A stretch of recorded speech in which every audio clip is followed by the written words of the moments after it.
안녕하십니까. 저는 집단 따돌림 예방과 극복을 위한 집단 상담에 대해서 선생님들과 이야기를 나누게 될 임경이라고 합니다. 먼저 사랑의 전화 원격 연수를 통해서 선생님들을 만나 뵙게 되어서 매우 반갑습니다. 다만 얼굴을 뵙고 같이 강의를 했으면 하는 아쉬운 점이 있지만 여러모로 뜻깊은 시간이 되셨으면 합니다. 이 시간에는 먼저 따돌림의 양상에 대해서 먼저 살펴보겠습니다. 그리고 초등학생의 집단 따돌림을 예방하고 극복하는 데 도움이 되는 집단 상담 프로그램을 적용한 예들을 소개하고자 합니다. 원고를 중심으로 살펴보면서 필요에 따라서 부언을 하도록 하겠습니다. 집단 따돌림 문제는 이제 단순히 학교 차원을 넘어서 심각한 사회 문제로 대두되고 있습니다.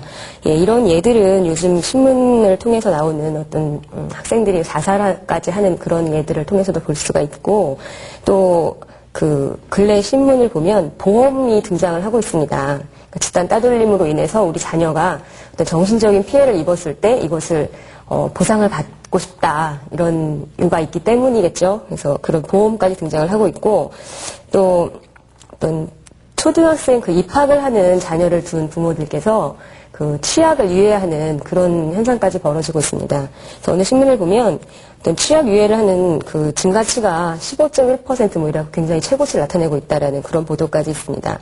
그런데 사실상 신문이나 이런 언론을 통해서 보도되는 것은 학생이 어떤 자살을 했다거나 이런 심각한 이야기들만이 보도되고 있을 뿐이고, 실제적으로 통계치로 잡히지 않는 그런 부분들까지 고려를 한다면 굉장히 많은 아이들이 이 따돌림 때문에 고생을 하고 있다라고 보여집니다. 근데 사실상 이 나이 어린 학생이 동료들로부터 괴롭힘을 당하는 이런 것들은 어른들 입장에서 봤을 때 굉장히 가벼운 문제로 생각될 수도 있습니다. 우리들도 왜 어릴 때 친구들 사이에서 이렇게 막 놀리거나 바보야 이러고 놀리는 그런 상황도 있지 않습니까? 근데 사실 지금의 어떤 따돌림 현상은 그때와는 굉장히 다른 양상으로 보여집니다. 그래서 어떤 학자 같은 경우는 청소년들 사이의 따돌림은 어른의 세계에서 봤을 때는 어떤 사회적으로 이렇게 매장당하는 것과도 같다, 이렇게까지 이야기를 하고 있습니다. 그래서 이 따돌림이 굉장히 정도가 지나친 경우에는 어떤 정신적인 상처가 될 수도 있고, 이러한 면에서 사회적 차원의 관심이 요구된다고 보입니다. 대부분의 청소년 문제들이 그렇지만 따돌림도 어떤 한 사람의 개인적인 문제라기보다는 어떤 가정이나 학교, 사회 이런 각각의 측면에서 관련된 문제라고 보여집니다.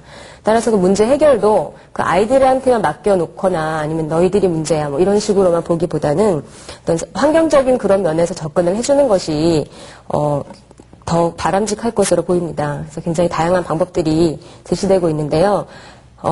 지금 저희 시간에서는 집단 상담을 통해서 이런 따돌림을 극복해보고자 합니다.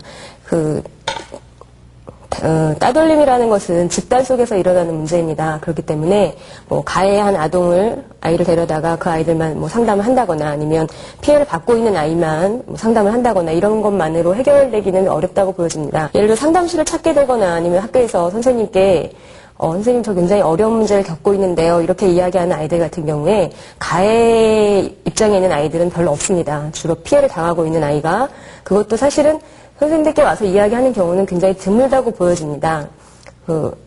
그렇지만 아무튼 이제 와서 피해를 호소하는 아이들은 피해 아동인 경우가 굉장히 많습니다. 근데 이 아이를 데리고 상담을 하지만 그 아이만 가지고 이야기를 했을 경우에 상당히 접근하는 방법에도 어렵고, 실제적으로 상담을 한다고 해도 이 아이가 밖에 나가서 다시 따돌림 상황을 직면하게 됐을 때 그것을 배운 방식을 다시 학습한 방식대로 대처하거나 이런 것들이 상당히 좀 어려운 면이 있을 수가 있습니다. 그래서 이런 문제를 가해 아동하고 피해 아동, 그리고 옆에서 수수방관하면서 따라다니면서 동조를 하기까지 하는 이런 아이까지 같이 모여있는 집단 상황에서 접근을 해줬을 때 보다 좀 더 바람직하지 않을까라는 입장을 갖고 있습니다. 그래서 보통 학교에 계시는 선생님들이시니까 더 잘 아시겠지만 아이들은 한 4학년 정도가 되면 굉장히 또래를 형성을 하지요. 집단을 형성하는 경향이 많습니다. 특히 여학생들 같은 경우에 한 4학년쯤 되면 누구누구 친한 사람, 누구누구 친한 사람 이렇게 모여다니는 경향이 많습니다. 근데 이것이 지금 요즘에 와서 굉장히 따돌림이다 이런 문제로 부각이 되다 보니까 좀 더 심각한 문제가 되어서 그렇지, 아이들은 굉장히 그 시기부터 어떤 또래를 형성하는 그런 과정에 놓여집니다. 그래서 아이들은 어떤 선생님이 말하는 거나 부모님이 말하는 거 또는 어떤 사회나 이런 학교의 규칙보다는 그 또래 사이에서의 규칙을 훨씬 더 이렇게 따라가게 되죠. 그래서 어떤 아이가 무슨 힙합 바지를 입었으면 자기도 같이 입어줘야 되고, 또 어떤 친구가 무슨 춤을 이렇게 추면 자기도 좀 춰줘야 되고, 이런 굉장히 유행에 민감하게 따라가게 됩니다. 그리고 그 또래나 동료 사이에 이런 규율이 하나의 법으로 그 인식이 되지요. 그래서 거기에서 소외됐을 때는 그 살아남기가 어렵다고 할 정도로 굉장히 힘들어지게 됩니다. 그래서 이런 상황이기 때문에 아이들을 어떤 그런 또래 속안에서 같이 접근하는 것이 굉장히 필요하다고 보여지고요. 그래서 이런 집단 속에서 접근을 했을 경우에 아이들은 내가 다른 아이들과 어떤 모습이 다른가, 무엇이 다르기 때문에 내가 따돌림을 받게 되었는가, 이런 면에서도 생각해 볼 수가 있게 되고, 또 그 따돌림을 받고 있는 아이가 얼마나 괴로운가, 이런 부분에 대해서도 한 번쯤 다시 돌아볼 수 있는 그런 시간들을 가질 수 있게 됩니다. 예, 이런 측면에서 봤을 때, 초등학생들을 대상으로 해서 적용한 그 프로그램들을 이 시간에 제시를 해보고자 합니다. 그래서 일단은 집단 따돌림에 대한 이해를 좀 더 구체적으로 들어보도록 하겠습니다. 한국 청소년 상담원 조사에 따르면, 청소년 중에서 그 집단 따돌림 피해를 받은 적이 있다라고 하는 그런 경험을 한 30% 정도의 학생들이 보고를 합니다. 그리고 가해 경험은 한 48%. 그러니까 합쳐보면은 그 따돌림에 관여가 된 학생들이 거의 한 78% 정도가 된다라고 보고를 하고 있고요. 그리고 교육개발원 조사에 따르면 그 왕따를 당해본 경험이 있는 학생이 한 4명에 1명꼴이다. 이런 정도로 나오고 있습니다. 그래서 또 어떤 경우는 한 학급에 한두 명은 우리 반에 1명이나 2명은 왕따가 있다, 따돌림 당한 아이가 있다라고 하는 아이들이 한 60% 정도로 보고가 되고 있습니다. 근데 이런 따돌림 문제는 그 따돌림 받는 아이들에게 굉장히 그 정신 건강에 있어서 심각한 문제를 나타내게 됩니다. 뭐 불안이나 우울을 호소하는 경우도 있고, 심지어는 학교 가기 싫다, 등교 거부를 하는 경우, 아니면 나 이 학교 말고 다른 학교로 전학을 보내달라, 이렇게 말하는 경우나, 정신과 치료를 받게 되기도 하고, 심한 경우에는 앞에서 말씀드린 대로 자살을 시도하는 그런 경우까지 있습니다. 근데 이러한 문제들을 그 학생들 사이에서는 이미 일반적인 것으로 받아들이고 있다는 것이 또 문제가 됩니다. 자, 학생들은 따돌림 현상이 도저히 어쩔 수 없는 거다. 그리고 또 나도 언제 그 따돌림을 당하게 될지 모른다. 이런 불안을 느끼는 아이들이 많습니다. 그래서 지금 현재 와서는 왕따나 전따, 은따, 이지매 이런 용어들이 이제는 신조어라고 보기 어려울 정도로 일반적인 이야기가 되었습니다. 근데 집단 따돌림이라는 것은 여러 학생이 한 명 또는 여러 명의 학생을 지속적으로 괴롭히는 행위를 말합니다. 그 괴롭히는 행위라고 하는 것은 신체적인, 물리적인 방법을 사용하는 폭력, 아니면 말로 하는 언어폭력, 그리고 암시적인 행위로 하는 위협 등, 또는 비언어적인 폭력, 금품, 갈취나 성폭력 등의 그런 넓은 의미로 볼 수 있습니다. 그래서 괴롭힘의 유형을 두 가지로 나누어 보면 신체적인 유형과 심리적인 유형으로 볼 수 있는데요. 그 신체적인 유형으로는 때리거나 발로 차거나 꼬집거나 이런 것들이 해당이 되겠고, 심리적인 유형에는 별명을 부르거나 아니면 위협적으로 이렇게 하거나 몰래 따라다니면서 귀찮게 하거나, 아니면 전화를 걸어서 악의적인 전화를 걸어서 귀찮게 하거나, 아니면 그 친구의 물건을 계속 감추는 경우가 있습니다. 어떤 친구는 항상 와서 신발 주머니가 없어졌어요, 뭐가 없어졌어요, 계속 이렇게 하는데, 그런 경우도 해당이 될 수가 있겠고요. 단체 활동에서 따돌리기, 악의적인 소문을 퍼뜨리기, 도둑 누명을 씌워가지고 쟤는 도둑이야, 이런 식으로 몰아붙이는 그런 경우들도 있습니다. 근데 사실은 그 신체적인 위협보다는 어떤 심리적인 것이 굉장히 더 고질적이고, 아이들을 마음을 굉장히 힘들게 해서 결국 더 심각한 문제를 만들어내는 경우가 굉장히 많습니다. 어린이들이 청소년들이 어떻게 따돌림을 하고 있는가에 대한 이야기들을 예로 들면, 가방이나 팔을 툭툭 치거나, 연필심으로 뒷목을 찌른다거나, 아니면, 지우개를 이렇게 빡빡 밀어가지고, 때가 밀린 것을 도시락에다 넣는다거나, 그런 일들도 있다고 합니다. 또는, 굉장히 이런 경우는, 저도 이야기를 듣고 굉장히 놀랐는데요. 악정으로 찌른다거나, 담뱃불로 이렇게 해서 화상을 입힌다거나, 그런 것들까지도 예를 들고 있습니다. 그래서 이런 아이들 같은 경우에, 이렇게 따돌림을 당할 때 어떤 심정이냐, 이런 조사를 통해서 보면, 미움이나 복수심, 든다거나, 뭐 적대감이 생긴다, 뭐 학교 가기 싫다, 뭐 전학 가고 싶다, 수치심이나 모욕감이 생긴다, 뭐 죽고 싶다, 뭐 이런 등을 보고를 하고 있습니다. 근데 사실 그 가해아동을 대상으로 해서 너 왜 이렇게 아이를 따돌리느냐 이렇게 하면 그 아이들 나름대로 이유가 있습니다. 괜히 뭐 따돌리는 게 아니라 그 아이들은 나름대로 또 이런 이야기를 합니다. 쟤는 뭐 잘난 척을 해요. 아니면 뭐 예쁜 척 하거나 착한 척 하거나 뭐 공주병, 왕자병 뭐 이런 이야기들을 많이 들고 또는 뭐 이기적이거나 남을 무시하거나 아니면 심지어는 이제 부모님이 자주 학교를 찾아온다. 이런 경우에도 따돌림의 대상이 될 수가 있다고 합니다. 또는 이제 그 말이 없는 경우나 자기 주장을 잘 못하는 경우 그리고 이렇게 겉으로 봤을 때 좀 이렇게 외모가 단정치 못하거나 아니면 지능이 좀 떨어지거나 이러한 아이들도 그 따돌림의 대상이 되고 있는 것으로 보입니다. 죄송합니다.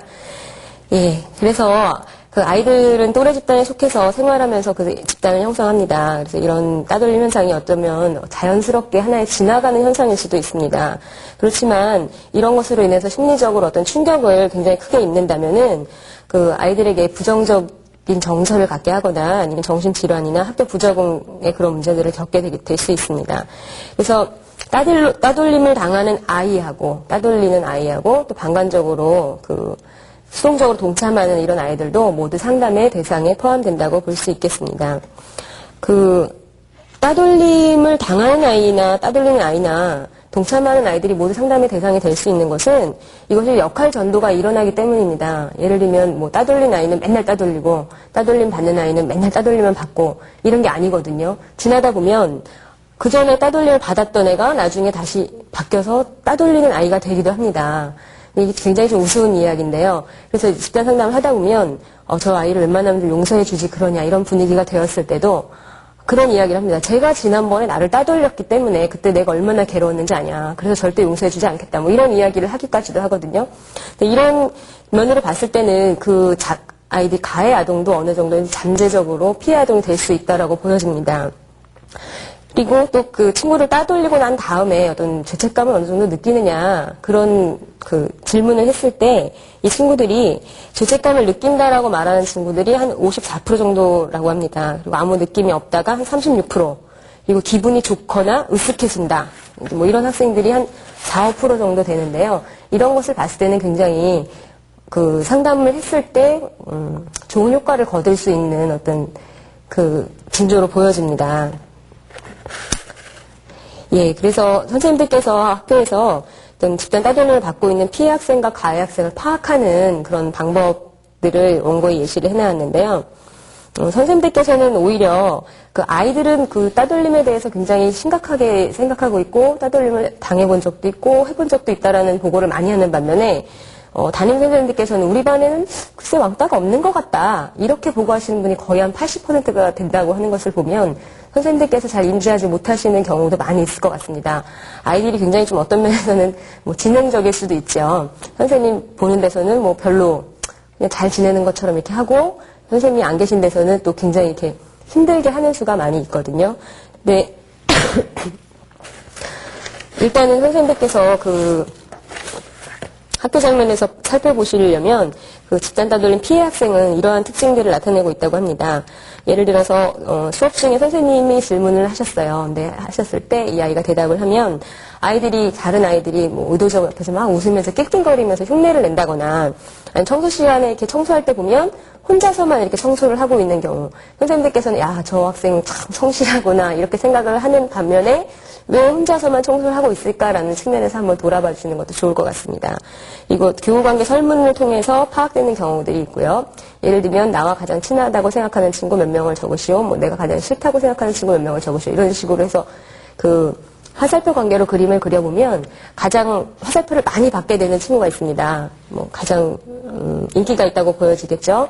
또는 반대로 하나도 화살표를 받지 못하거나 반대로 나쁜 쪽으로의 화살표를 많이 받게 되는 이런 경우는 문제가 있는 피해를 받고 있는 학생으로 짐작이 되어집니다.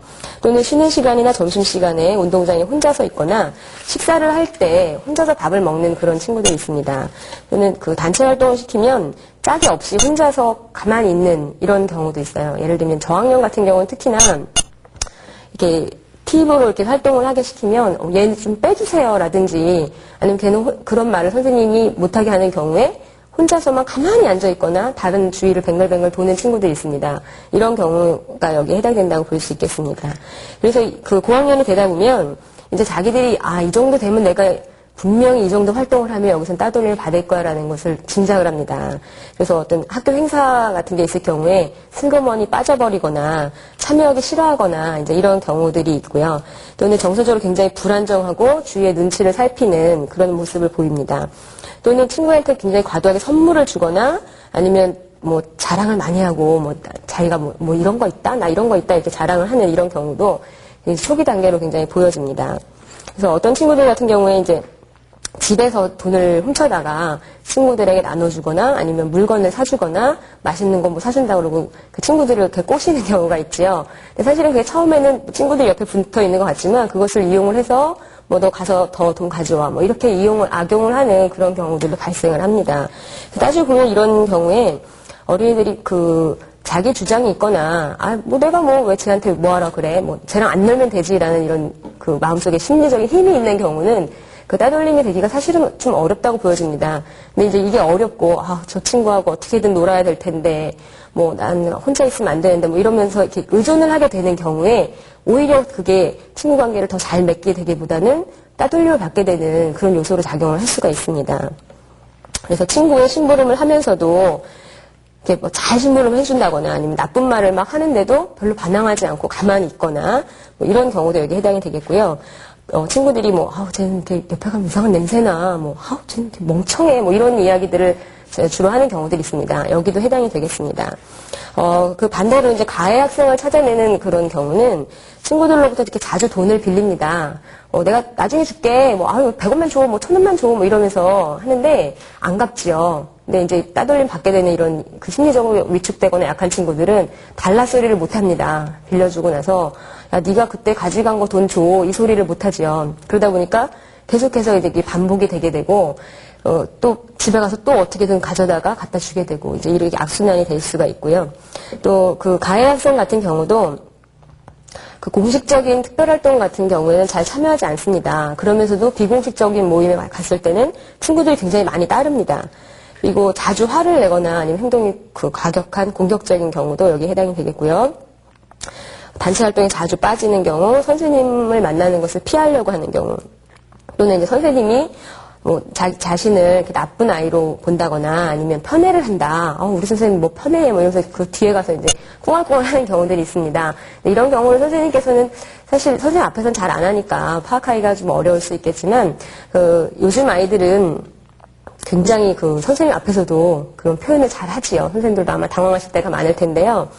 옛날에는 뭐 선생님한테 불만 있어도 이렇게 가만히 있거나 뭐 나중에 뒤돌아서 이렇게 하지만 요즘에는 이렇게 노골적으로 수업 시간에 뭐 고개를 탁 숙이고서 뭐 자기들끼리 쭈글쭈글 한다거나 뭐 이런 경우들이 발생을 합니다. 그러면 선생님들께서는 굉장히 화가 나지요.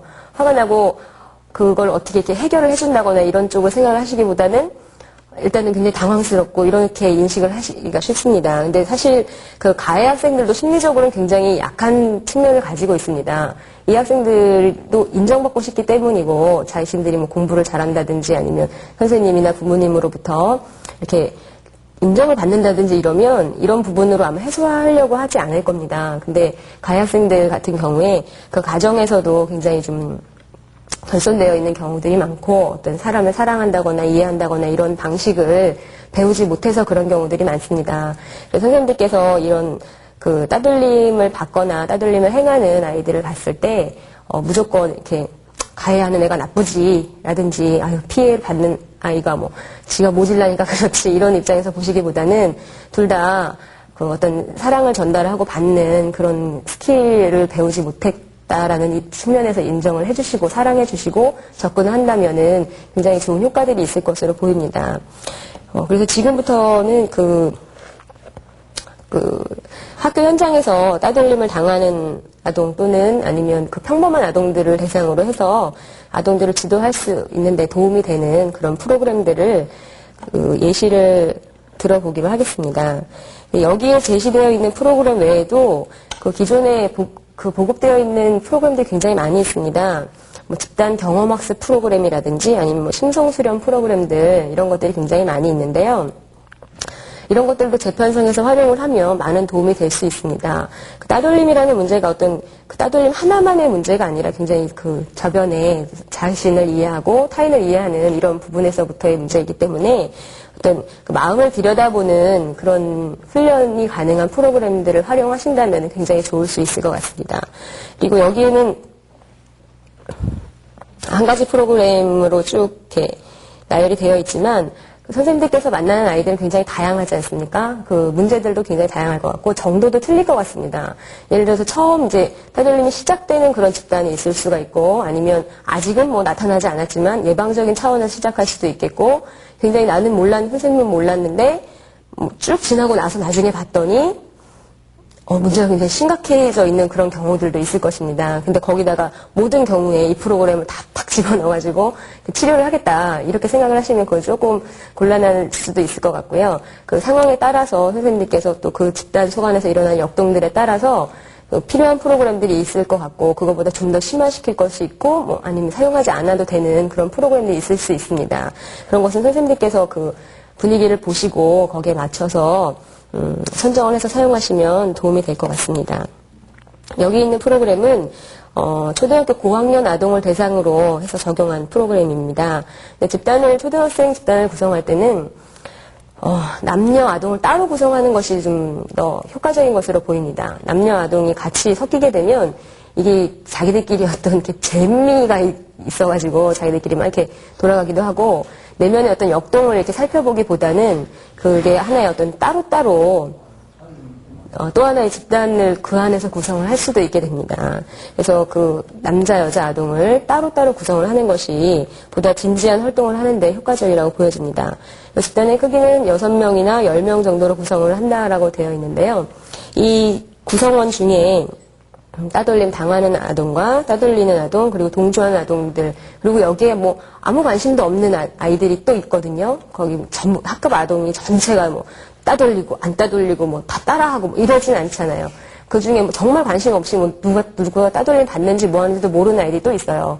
이런 것까지 같이 포함을 해서 하시는 것이 좋고 이 인원수가 한 10명이 넘어가게 되면은 지루하게 됩니다. 이쪽 A가 뭐라고 이야기를 할 때 만약에 10명이 넘는 경우에 10명의 아동이 다 그 얘기를 듣고 경청하고 이러게 되기가 조금 어렵거든요. 그래서 인원수는 그 10명 안쪽으로 구성을 하시는 것이 좀 더 진지한 활동이 이루어질 수 있을 것 같습니다. 상담 장소는 학교에서 그 교실을 이용하셔도 괜찮을 것 같고요. 상담실이 있는 경우에는 상담실을 따로 빌려서 사용하셔도 괜찮겠습니다. 물론 상담 선생님께 우리 반에 이렇게 따돌리는 아이들이 있는데요. 이 아이들을 상담해 주십시오 하고 의뢰를 할 수도 있지만 이 경우에 담임 선생님이 같이 하실 수 있다면 더욱 바람직한 것으로 보입니다. 왜냐하면 이 아이들이 상담실에서는 분명히 이렇게 집단 상담을 쫙 하고 다음에 이렇게 해야지 뭐 이런 생각들도 하고 많은 이야기를 나누고 교실 장면으로 딱 오게 되면 그때 배웠던 것과 이쪽에 적용을 하는 과정에서 또 잊어버리거나 아니면 또 다른 변수가 발생을 할 수가 있습니다. 담임 선생님께서 하시는 것이 더욱 좋은 방법이라고 생각이 들고, 그런데 다만 주의할 점은 담임 선생님께서 이제 평소에 보셨던 이런 것들을 집단 상담 장면에서까지 이렇게, 그 색안경을 쓰고 보는 일은 조금 삼가해 주시는 것이 좋습니다. 선생님이 봤을 때도 선생님도 사람이기 때문에 같이 판단이 되지요. 제가 못됐는데 제가 이렇게 따돌리고 말이야. 마음이 어쩌면 저럴까 뭐 이렇게 생각이 사람이니까 드는데 이런 생각을 가지고 아이들을 같이 상담에 임하게 되면 그것을 굉장히 느낍니다. 아이들 같은 굉장히 예민하고 우리 선생님은 뭐 제 피해 받는 애한테 제 쪽인데 뭐 이렇게 생각을 하게 되면 상담은 거의 이제 효과가 없다고 보여집니다. 거기서도 이제 겉으로만 이제 역동이 일어날 뿐이고 그 솔직한 이야기를 하지 않게 되고 오히려 그게 따돌림을 심화시키게 됩니다. 선생님이 편애한다라고 또 생각을 할 수가 있거든요. 그런 면에서 이제 어떤 중립을 지키시는 것이 굉장히 중요한 요소가 될 것 같습니다. 또 그 프로그램은 한 10페이지 안팎으로 구성이 되어 있습니다. 근데 한 회기는 한 40분에서 한 60분 정도로 구성을 하시는 것이 좋을 것 같고요. 아이들 단계에 따라서 이제 고학년 같은 경우는 60분이 조금 넘어도 별로 지루하지 않고 활동을 합니다. 또는 이제 그 상담 프로그램 내용 중에서 활동적인 프로그램 같은 경우는 뭐 90분씩 이렇게 가더라도 이렇게 쭉 이어져 갈 수가 있는데 어떤 그 워크북을 통해서라든지 아니면 이야기만 나누면서 60분을 끌어가기에는 조금 지루한 감이 있을 수도 있습니다. 이것은 그 회기별로 또는 아이의 그 발달 수준별로 선생님들께서 좀 조정해서 사용하실 필요가 있을 것 같습니다.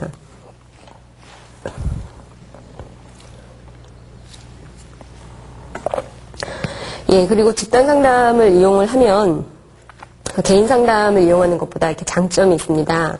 보통 선생님들께서 지금 상담 연수를 통해서 이렇게 상담을 받고 계시기 때문에, 공부를 하고 계시기 때문에 어떤 집단 상담이라는 부분에 대해서도 많은 그 이해가 있으실 것으로 보입니다. 보통 집단 상담은, 구조화된 집단 상담과 뭐 비구조화된 집단 상담 이런 식으로 나누지 않습니까? 근데 이 아이들을 대상으로 하는 상담은 비구조화된 집단 상담이 다소 좀 어려운 감이 있을 것 같습니다. 구조화된 집단 상담은 정해진 프로그램이 있어서 뭐 이 시간에는 이 프로그램을 중심으로 해서 살펴보면서 나중에 이제 그 시간 동안에 있었던 내용들을 나누고 피드백을 나누는 그런 활동으로 이루어지고, 비구조화된 집단 상담 같은 경우는 그런 활동 내용이 없이 그냥 이야기가 처음부터 이렇게 오가게 되는데요. 아이들이 실마리를 굉장히 잡기도 어려워할 뿐만 아니라 그런 심리적인 역동을 이렇게 파악해낸다는 것이 굉장히 좀 어려운 일로 보여집니다. 그래서 이 초등학생을 대상으로 해서 집단 상담을 하실 때는 그 구조화된 집단 상담을 적용을 하시는 게 좋을 것 같고, 또 그 구조화된 집단 상담을 적용을 하는 과정에서도 어떤 그 지나치게 문제 중심으로 다루지 않으시는 것이 좋을 것 같습니다. 이 아이들의 따돌릴 문제를 이제 어른들이 봤을 때 뭐 심각하다 하면 심각할 수 있는 문제인데요. 이것을 문제 중심으로 해서 이걸 해결해야지 뭐 이런 문제 중심으로만 그 문제를 풀어가다 보면 오히려 이것이 긍정적인 측면으로 부각이 돼서 긍정적으로 문제를 해결하기보다는 부정적인 쪽으로 자꾸 몰아가게 되는 그런 현상이 생깁니다. 그렇게 될 경우에는 우리가 무슨 그 죄인처럼 죄송합니다. 죄인처럼 앉아있는 것 같다라는 느낌을 가질 수도 있고, 어떤 성장 중심으로 가기보다는 굉장히 비관적으로 흐를 수가 있습니다. 그래서 선생님들께서 구조화된 상담 방법을 활용을 하시고, 또 이제 그 과정에서 성장 중심의 어떤 긍정적인 프로그램 위주로 구성을 해서 하시는 것이 좋겠다라는 말씀을 드리고요. 또한 집단 상담은 아이들이 상담을 받고 상담하는 그 이야기하는 과정에서 학습을 하는 과정이라고 보여집니다. 집단 상담뿐만이 아니라 모든 상담 자체가 그렇듯이 상담은 하나의 학습 과정인데, 이것을 보통 우리 그러지 않습니까? 책만 가지고 공부하면 현장에 나가서 이렇게 응용하기 어렵다 이런 이야기들을 많이 하는데, 상담도 마찬가지라고 보여집니다. 어떤 개인 상담을 했을 경우나 혼자서 1대1로 이제 상담을 하고 내보내고 나면 이 아이가 여기서는 배우지요. 뭐 너랑 나랑 한번 역할극을 해보자. 내가 따돌리는 애야.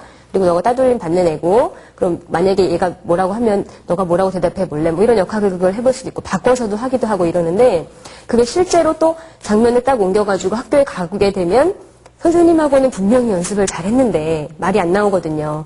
이런 것들도 문제가 될 수가 있고, 그래서 어떤 그 집단 장면이라는 자체가 어떤 행동을 연습하게 하는 장면이 될 수도 있고, 또는 그 장면 안에서 일어나는 역동이 또 있습니다. 이 아이는 뭐 혼자 와서 선생님한테 이야기할 때는 저는요 잘못한 게 없고요, 나는 이렇게 잘하고요, 애들 앞에서 제 주장도 잘하고요, 뭐 이렇게 이야기를 합니다.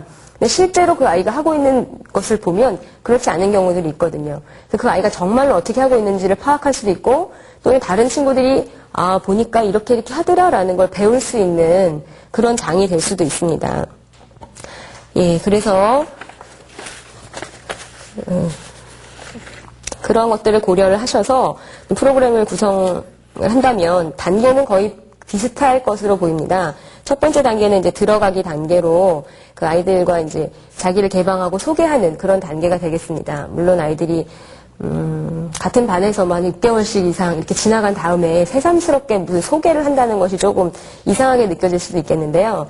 여기에서의 소개는 뭐 내 이름을 소개할 수도 있지만, 뭐 내가 정말로 중요하게 생각하는 거라든지, 지금 나한테 굉장히 중요한 문제라든지, 아니면 내가 이렇게 살고 싶다라든지, 뭐 이런 부분에서 별칭 짓기를 통해서 접근을 하게 됩니다. 근데 사실 대부분 심성실현이든 무슨 대부분의 집단 상담이 별칭 짓기를 제일 첫 회계로 해서 시작을 하게 되는 경우가 많습니다. 그런데 그 상담 실시를 하다 보면 그 별칭 짓기가 상당히 좀 어려운 문제가 아닌가 싶습니다. 어른들 같은 경우 특히 더 그럴 것 같고요.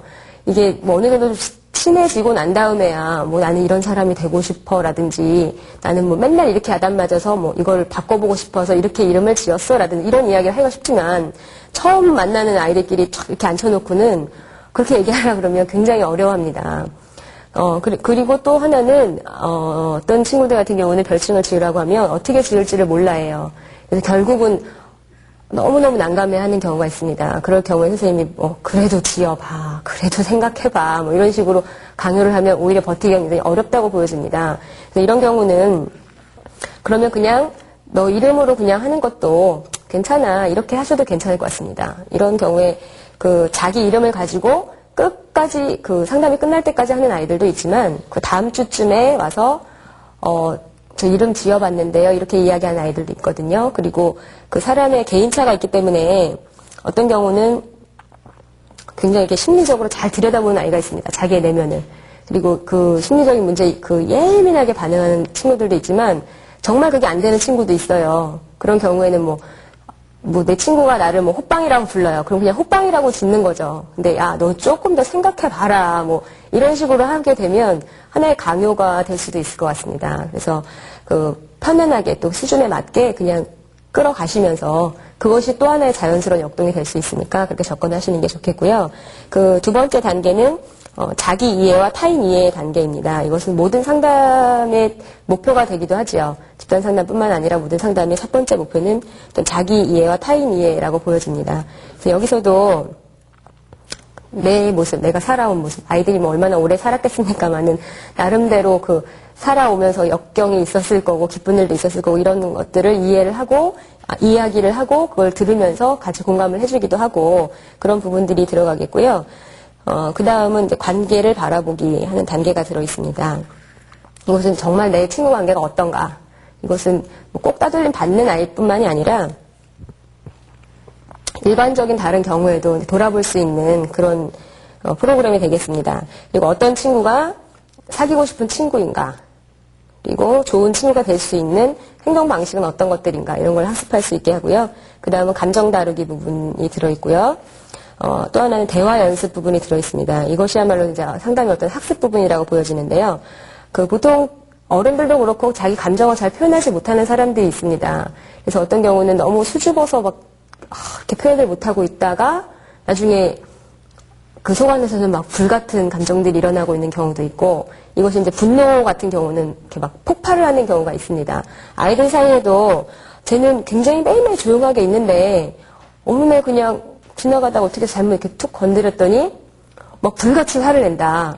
그러면 이해하기가 어렵겠죠, 그 친구를. 근데 그 나름대로 이런 친구들도 같은 집단 속에서 이야기를 나누다 보면 이 아이는 어떤 식으로 감정을 표현하고 있고 그런 것들이 뭐 쌓였기 때문에 뭐 이런 식으로 표현했구나라는 부분들에 대해서도 약간의 이해를 갈 수가 있고 또 다른 친구들은 그때그때 감정을 표현하는 친구들을 보면서 나도 저런 방법을 한번 해볼까라는 생각을 할 수도 있게 됩니다. 물론 그 생각만 가지고 끝나는 것이 아니라 그것을 계속 지속적으로 연습을 하는 그런 활동들이 필요할 것 같고요. 대화 연습도 그런 면에서 마찬가지입니다. 어떤 면에서는 방법을 몰라서 못하는 친구들이 굉장히 많이 있거든요. 뭐 선생님은 이렇게 친구랑 얘기를 잘 들어주고 이야기를 할 때는 공감을 해주고 이렇게 하는 거야. 그러지만 실제적인 방법을 몰라서 못하는 그런 경우들이 있습니다. 그런 경우에 어떻게 말을 하는지 아주 구체적으로 가르쳐 주는 것이 중요합니다. 예를 들어서 저학년 같은 경우는 친구한테 너 그렇게 해서 친구가 넘어졌으면 사과해. 그러면 사과해. 그걸 뭔지 모르는 친구가 있습니다. 그러면 미안해. 이렇게 말하는 거야. 이렇게 구체적으로 가르쳐 주잖아요. 선생님들께서. 그것이 고학년이 된다고 틀려지는 것이 아닙니다. 이런 말하는 방법 자체를 가르쳐주고 그때 어떻게 말을 하는지 아주 구체적으로 가르쳐주는 것들이 필요합니다. 그것을 선생님이 선생님 따라해봐라 이런 방법도 있지만 집단 상황이기 때문에 다른 친구가 어떻게 말하는 건지를 보는 그런 활동들이 필요하다고 보여집니다. 그리고 친구를 사귀는 방법들에 대해서도 마찬가지로 다른 친구들이 어떻게 하는지 볼 수 있겠고요. 그리고 마지막으로 자신의 장점과 다른 친구들의 장점에 대해서 써주고 함께 이야기를 나누면서 그 관계를 풀어가는 그런 장을 마련할 수가 있겠습니다. 예, 여기서도 마찬가지로 프로그램의 흐름들이 주로 어떤 성장 중심이나 잠재력 개발 중심으로 구성이 되어져 있습니다. 예를 들면 단점을 이야기해주는 그런 프로그램보다는 장점을 이야기해주는 프로그램이 훨씬 더 좋을 수가 있을 것 같습니다. 아이들에게는 천사의 그런 측면과 악마적인 그런 측면이 다 들어있지요. 어른도 마찬가지겠지만. 그런 경우에 이걸 발현시킬까 고민을 하게 되는데, 이게 이제 힘싸움에서 우리 반 친구들이 다 쟤를 따돌리자 그랬는데, 나 혼자서 천사인 것처럼 이렇게 해갖고, 나까지 따돌리면 받게 되면 어떡하나. 이러면서 자신감이 없기 때문에 같이 따라가게 되거든요. 그렇다고 해서 그 친구가 다 나쁜 측면만 있는 것이 아니거든요. 그런 면에서 어떤 쪽을 부각시켜 줄 것인가 그런 활동을 포함시켜서 하시는 것이 좋을 것 같습니다. 그리고 이것은 이제 보통 수업 시간이 끝나고 이후에 방과 후 시간을 이용해서 적용을 한 프로그램인데요. 선생님께서 이제 심화되지 않은 경우에, 문제가 심화되지 않은 경우에는 수업 시간에도 가끔씩 활용을 하실 수가 있을 것 같습니다. 여기 나오는 신체활동 중에서 같이 이렇게 눕는다든지 아니면 같이 콜라주를 만든다든지 이런 활동들은 미술 시간이나 체육 시간을 통해서도 하실 수가 있을 것 같고요.